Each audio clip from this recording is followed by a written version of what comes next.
Ipinagdiriwang sa ilang panig ng bansa ang kapistahan ni St. John the Baptist. Gaya po ng sikat na basaan o Wata Wata Festival dyan sa San Juan City. May ulat on the spot si Oscar Oida. Oscar! Yes, Connie, wet kung wet but with a limit. Yan ang nagiging siste ngayon sa isinasagong Wata Wata Festival dito sa San Juan.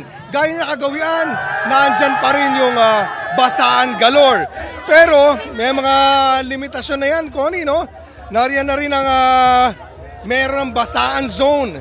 Dito na lamang yan sa may kabaan ng Pinaglabanan Road sa pagitan ng P. Guevara at N. Domingo. Pag nambasa ka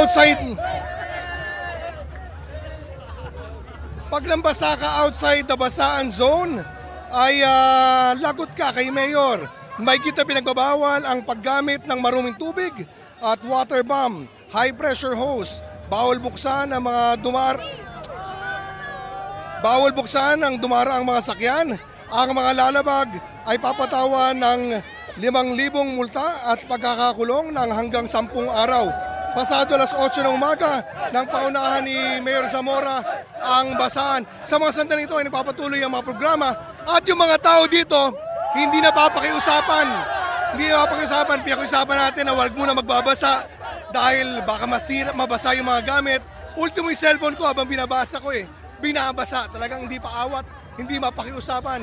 Pero tuloy ang Wata Wata Festival dito sa San Juan.